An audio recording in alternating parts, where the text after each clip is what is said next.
Hi, welcome to the final part of my review featuring A Wicked Secret and Other Mysteries. This is a collection of scenarios for the Vaesen role-playing game. If you haven't seen the other parts of this review, please check out the playlist in the description below. In this part I am going to talk about the fourth scenario and I'm going to give you my final thoughts on this collection of adventures. The fourth scenario is called The Song of the Falling Star. This has to do with broken promises, changelings, and trolls. Let's talk about the background of the scenario. The proud trolls of Kali village on the island of Vaesen on the Baltic Sea have lived in harmony with the local humans for thousands of years. They have their own community by the legendary craters around Kali. The trolls trade and work with the humans, who in times of need leave offerings in the crater in exchange for a blessed harvest, recipes for beer or bread, items such as tools or musical instruments, etc. To the trolls of Kali, song is a magic power. It was through song that the old gods created the earth, heaven, and the stars. And with their song, the trolls can create powerful spells that reshape reality. In the bustling town of Ahrensburg live spouses Hugo and Agnes von Kaiserling. Hugo is of German descent and learned Estonian during his upbringing on Oslo. Like other so-called Estophiles, he is passionate about studying the local legends and songs.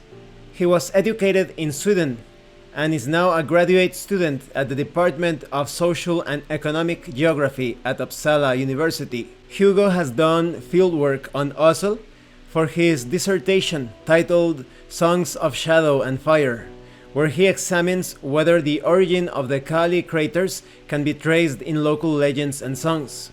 Hugo has for many years been convinced that the craters were caused by a meteorite and not, as the accepted theory would have it, volcanic activity.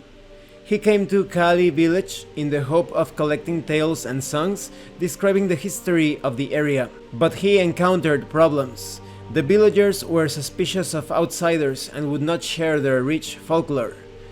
Frustrated that his research had come to a halt, Hugo turned to one of the village's leaders, Lilo Zisalik, proprietor of the Toljak Inn, for advice. Lilo, who is actually a troll, loaned Hugo a musical instrument known as a kantele.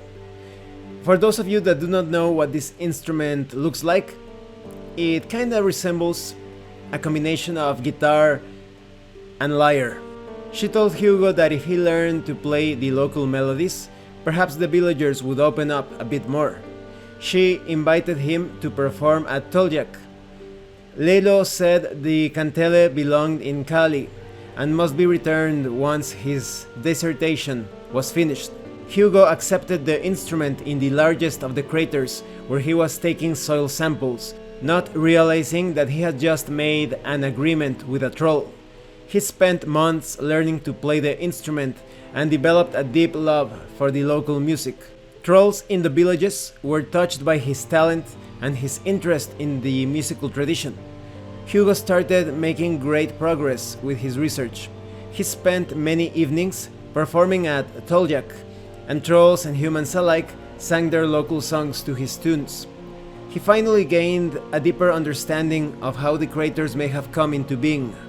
He finished his dissertation a month or so before Agnes gave birth to their first child. Songs of Shadow and Fire introduced his theory that the craters were the result of a meteorite impact. It was described by his external reviewer as groundbreaking in both content and method, and had a significant impact in Uppsala and Europe. At the time, Hugo wanted to keep searching for more songs, and had no intention of returning the kantele. This angered the trolls, who have now taken his newborn child as security. In his stead, they left a troll child, a changeling. So you have a couple of conflicts here. The primary conflict of this mystery centers around the Baltic German nobles, Hugo and Agnes von Kaiserling, whose newborn son has been taken by the trolls of Kali village and replaced with a troll child. Agnes has seen the changeling in its true form and is convinced that it is the devil's offspring. The trolls believe the child is theirs by rights, since they gave Hugo a troll-crafted kantele and knowledge about local songs, which brought him great success as a musician and contributed to his dissertation, Songs of Shadow and Fire. The conflict with the trolls can be resolved through negotiation if Hugo moves the mother troll to tears with his kantele or threatens to hurt the changeling.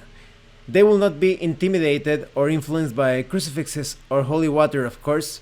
The mystery's secondary conflict is linked to the primary one. Agnes is deeply religious and places great trust in a Russian Orthodox priest named Father Cornelius. She has asked him for help. His advice is to perform an exorcism to drive out the demon he believes has possessed the child. He has made it his life's mission to convert the people of Kali village to Christianity. The priest will obstruct and counteract player characters who see the situation differently than he does. If the characters bring him along, he will complicate the situation with his missionary work. So how do the player characters get involved with all of this? They receive an invitation. One of the player characters is actually a cousin of Count Hugo von Kaiserling. Count Hugo knows about the player character's expertise in this supernatural area, and he wants to protect his child. He does not trust the priest in his exorcism to solve the problem, so he thinks there must be some other way. Therefore, he asks the player characters for help. When it comes to the journey, the player characters set out from Uppsala on a beautiful June day to the port on the Swedish coast, where they board the schooner Letitia and sail to Arensburg. When they arrive, it is early morning. Even at sea, the player characters can see the harbor and the magnificent Oesel castle with its moats and fortifications. It calls to mind another time when armored knights competed in tournaments. And of course, before all of this, the player characters may carry out additional preparations to gain advantages. As they disembark, the player characters find the harbor bustling with activity. It smells of fish, tar, spices, newly tanned leather, and livestock. At the harbor, the player characters are greeted by von Kaiserling's scrawny valet, Ted, who asks where they want to go. Count Hugo is at home, while Agnes can be found at the Arensburg Sanatorium. The valet drives them wherever they want to go. The player characters are invited to stay at the von Kaiserling residence, of course. Now let's talk about the countdown and catastrophe. The player character's involvement in solving the case of the von Kaiserling's changeling will provoke reactions from Father Cornelius. Unless the characters steer the development in another direction, the conflict between the priest and the trolls will end in disaster. So events could develop in certain unusual ways. For example, Father Cornelius could come to the von Kaiserling home demanding that he be allowed to take the child to his church to protect him from evil. Or perhaps the wet nurse, Aino, approaches the player characters and hysterically explains that the priest has come to the von Kaiserling residence and is currently performing an exorcism in the nursery. The priest could show up outside the Toljak Inn in Kali village, along with agitated members of his congregation, and he could be stirring up trouble by accusing Lelo of witchcraft. Now, when it comes to the catastrophe, unless the player characters manage to stop him, Cornelius will eventually burn down all of Kali village. This causes the trolls to leave Kali for good and disappear into the woods. The von Kaiserling's child is never found. Agnes will be transferred to a mental hospital in Riga. Hugo will no longer take any pleasure in either science or music and will hang himself at dawn in the nursery. So in order for the player characters to stop this, they must carry out effective and efficient investigations. There are details on the different locations that the player characters can visit to gather clues. You have the von Kaiserling residence, which is at the edge of Arensburg Castle Park, with a view of the castle walls. Count Hugo von Kaiserling is sitting by the living room bay window, basking in the afternoon lights. He will welcome the player characters and will try to assist them in their inquiries. However, there are challenges to be faced here. The challenges at the house mainly consist of gathering clues about the couple and the baby, player characters watching the child after dark may get to see his true form, as the moonlight shining through the window suddenly quivers and the child's features are twisted. There are several clues to be gathered here, of course.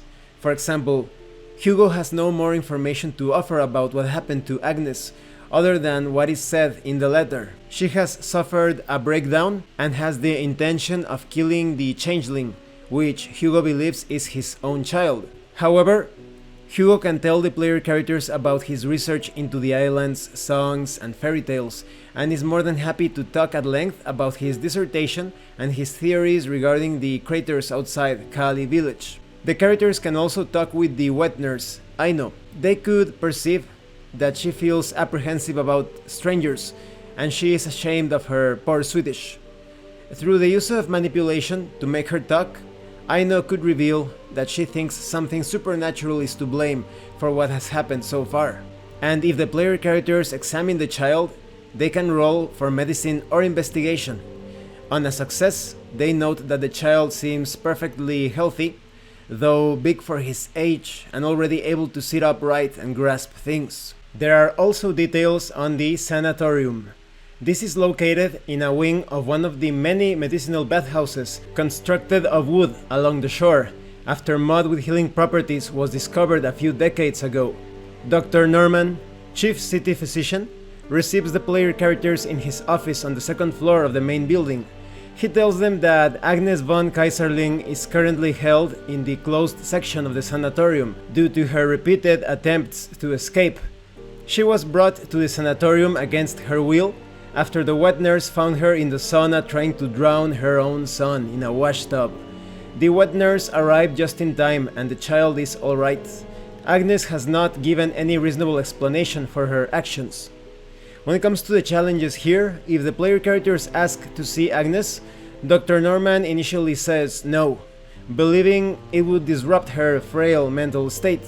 However, they can use manipulation so that they can be allowed to see her. Another option is to steal the key to Agnes' room, of course, and sneak inside, but it takes 2 successful stealth tests against the doctor's vigilance. If they are successful in their infiltration, the characters can talk to Agnes, and they can gain valuable clues from her. For example, Agnes is convinced that her child is endowed with supernatural properties. She tells them that Hugo has spent a lot of time in Kali village for research purposes, and Agnes has gained much comfort from Father Cornelius, so that's a lead or another direction that the characters can follow in their quest. So maybe they continue their investigations in the Church of Saint Nicholas. In the heart of Arensburg, only a stone's throw from the castle, lies the Church of Saint Nicholas. This church is surrounded by a stone wall, inside which is a small garden with a paved pathway. The church is where the player characters can usually find Father Cornelius, who is happy to talk about his relationship with Agnes von Kaiserling. The priest is a dedicated painter of icons. When he paints, he loses himself, and he believes he becomes one with God. Father Cornelius gets quite obsessed with painting religious icons, to the point that he can forget to eat or sleep. In fact, one day Agnes found Father Cornelius passed out in the church park after many hours of icon painting.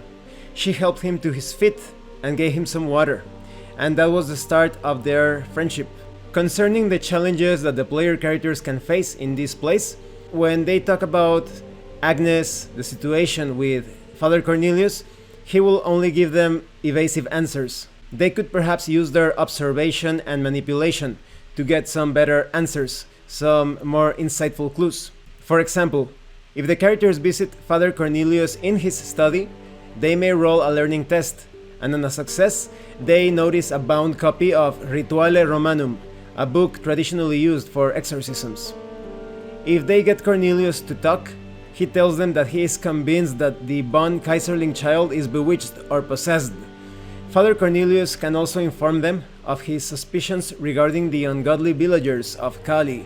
He thinks they are practicing black magic, and claims that people have been seen disappearing into the rock face of the Kali crater. When it comes to obtaining information about Kali and Kali village, they will discover that Kali is a group of 9 craters in the area surrounding the village. There have long been different theories regarding the origin of these craters. The place has often been considered sacred, and archaeological excavations have shown that it may once have been a place of ritual sacrifice. The player characters can be enticed to visit Kali after picking up clues from Hugo and Agnes or Father Cornelius. Kali village is located on the edge of the crater area.